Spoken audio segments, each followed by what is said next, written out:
ಭಾಷೆ ಬೇರೆಯಾದರೇನು, ಕೂಡಿ ಬಾಳೋ ನಮ್ಮ ಆಸೆ ಒಂದೇ ಅಲ್ಲವೇನು. ನಾವು ನೀವು ಆಡೋ ಭಾಷೆ ಬೇರೆಯಾದರೇನು, ಕೂಡಿ ಬಾಳೋ ನಮ್ಮ ಆಸೆ ಒಂದೇ ಅಲ್ಲವೇನು. ನಮ್ಮ ನಿಮ್ಮ ಊರು ಪ್ರಾಂತ ಬೇರೆಯಾದರೇನು, ನಮ್ಮ ನಾಡು ಭಾರತ ದೇಶ ಒಂದೇ ಅಲ್ಲವೇನು. ನಮ್ಮ ನಿಮ್ಮ ಊರು ಪ್ರಾಂತ ಬೇರೆಯಾದರೇನು, ನಮ್ಮ ನಾಡು ಭಾರತ ದೇಶ ಒಂದೇ ಅಲ್ಲವೇನು.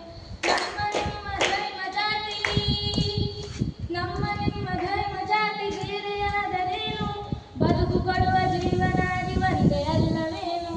ನಮ್ಮ ನಿಮ್ಮ ಧರ್ಮ ಜಾತಿ ಬೇರೆಯಾದರೇನು, ಬದುಕು ಕೊಡುವ ಜೀವನಾಡಿ ಒಂದೇ ಅಲ್ಲವೇನು. ನಾವು ತೆಲುಗು ನೀವು ತಮಿಳು ಆದರೇನು ಗೆಳೆಯ, ಒಂದೇ ಗಿಡದ ಹೂವು ಹಣ್ಣು ತಿಂದು ನೋಡು ಸವಿಯ. ನಾವು ತೆಲುಗು ನೀವು ತಮಿಳು ಆದರೇನು ಗೆಳೆಯ, ಒಂದೇ ಗಿಡದ ಹೂವು ಹಣ್ಣು ತಿಂದು ನೋಡು ಸವಿಯ. ಹರಿವ ನೀರಿಗಾಗಿ ಏಕೆ ಜಗಳ ಕಾಯಬೇಕು, ಇರುವ ನೆಲಕ್ಕೆ ವಾದ ಮಾಡಿ ಏಕೆ ಸಾಯಬೇಕು. ಹರಿವ ನೀರಿಗಾಗಿ ಏಕೆ ಜಗಳ ಕಾಯಬೇಕು, ಇರುವ ನೆಲಕ್ಕೆ ವಾದ ಮಾಡಿ ಏಕೆ ಸಾಯಬೇಕು. ಹಳ್ಳಿ ಹಳ್ಳಿ ಕೂಡಿ ಬೆಳೆಯ ನಮ್ಮ ಭರತ ನಾಡು, ಬುದ್ಧ ಬಸವ ಗಾಂಧಿ ನೆಹರು ಜನಿಸಿ ಮೆರೆದ ಬೀರು. ಹಳ್ಳಿ ಹಳ್ಳಿ ಕೂಡಿ ಬೆಳೆಯ ನಮ್ಮ ಭರತ